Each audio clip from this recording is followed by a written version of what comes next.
The old man's voice cracked, steady yet fragile, as he placed the rifle back on the counter. "This isn't just a gun," he whispered. "It's the same model my squad carried in Hugh City." The young clerk scoffed, loud enough for everyone in the shop to hear. "Sir, you need to leave. We don't sell to people like you. You're too old, too shaky. Liability. Go home, sir." The words fell like stones in the silent room. A veteran, gray-haired, shoulders slouched from years of battles fought and scars carried, was being pushed toward the door like an unwelcome stranger. His cap read Vietnam Veteran, its brim frayed, its fabric worn thin by time. And as he stumbled out, clutching nothing but the weight of memory and humiliation, no one in the store spoke up. Not one. They simply watched him leave. What no one realized then was that, within the hour, silence would be replaced with something else, the steady, thunderous arrival of men who carried the same kind of honor that lived in the old man's bones. A SEAL team. And they weren't coming for the shop. They were coming for him. The veteran's name was John McCaffrey, though few knew it anymore. To the world, he was just another old man wandering through his final chapters. But to those who had once stood beside him, he was a legend, a soldier who had fought in the mud, the rain, and the fire of Vietnam. His hands shook not from weakness, but from the echoes of a war fought half a century ago. Yet in that gun shop, none of that mattered. To the young clerk, to the people pretending not to notice, he was simply too old. He walked away from the store slowly, head bowed, the smell of gun oil and dust lingering on his jacket. His humiliation wasn't loud, but it was heavy, a silent weight pressing deeper into already burdened shoulders. And as he shuffled toward his truck, each step carried a bitter truth. A man could give his youth to war, but age had a way of erasing gratitude from the memories of others. John McCaffrey had been 19 when the draft notice arrived. The boy who once swung a baseball bat in dusty Kansas fields traded it for an M16 and a one-way ticket to the green chaos of Southeast Asia. He had marched through rice paddies where the air smelled of wet earth and blood. He had crawled through jungles where every shadow could hold death.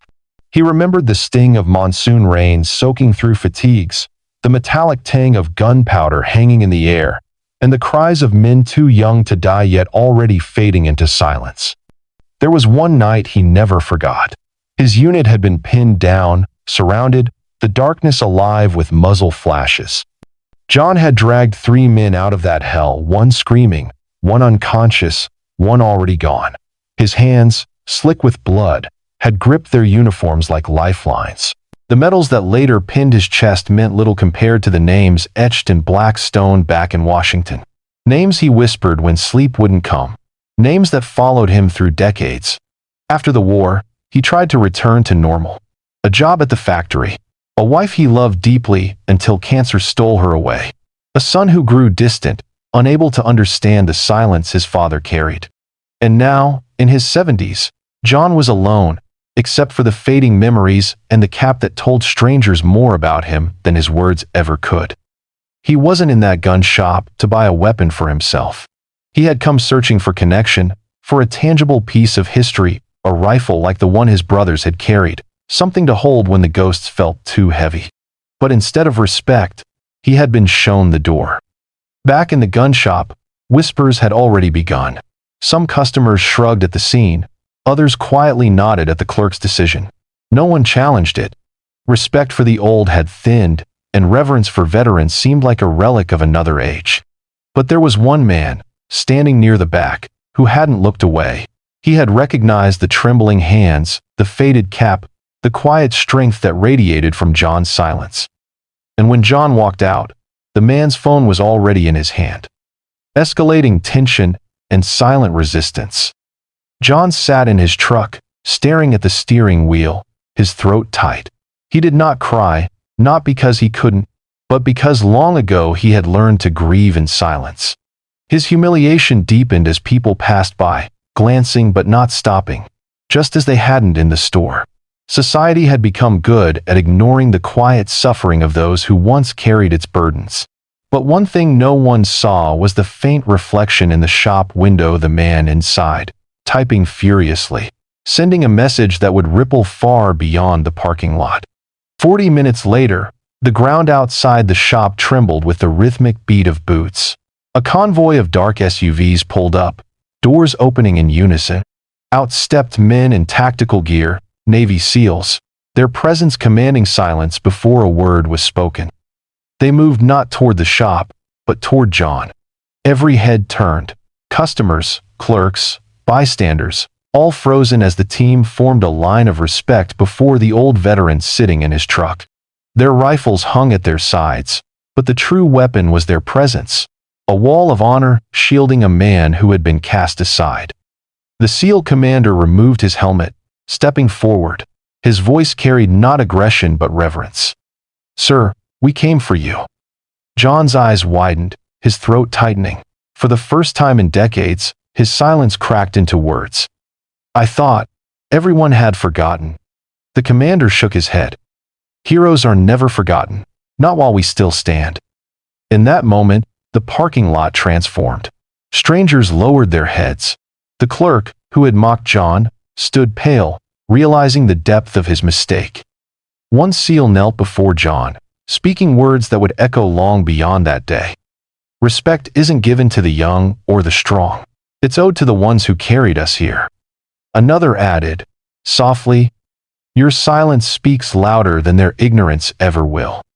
And as the old veteran's eyes welled, he whispered the only truth he had left. "We don't fight for medals. We fight for each other." Then, in a moment that silenced every witness, the entire SEAL team saluted. Not the shop, not the flag on the wall, but him. John McCaffrey, the man they had come for. The clerk, trembling, stepped forward, stammering apologies that carried no weight compared to the silent wall of men honoring their brother in arms. Customers who once looked away now stood still, some with tears they couldn't explain. It wasn't about guns. It wasn't about policy. It was about honor. An old man who had been dismissed as fragile was revealed as the foundation upon which every soldier in that parking lot stood. As the SEALs departed, one by one shaking John's hand, the silence that remained was no longer heavy with humiliation but with reverence. The bystanders who had once watched idly now felt the sting of their own inaction, and the clerk, still pale, realized he hadn't just disrespected a customer, he had disrespected history itself. John sat quietly, his cap still low over his brow, but in his chest burned a fire he thought had gone out long ago. Respect had returned, not through arguments or anger, but through silent solidarity. Because true honor doesn't demand recognition. It simply is. And on that day, in that parking lot, the world was reminded. When one veteran is disrespected, an entire brotherhood will rise. What would you have done if you had been there that day? Would you have stayed silent, or would you have stood up for a man who once stood for you? Tell us where you're watching from, and share your thoughts below. If this story moved you, subscribe for more stories that honor silent heroes, the ones who carry battles we'll never see, so that we can live in the peace they paid for.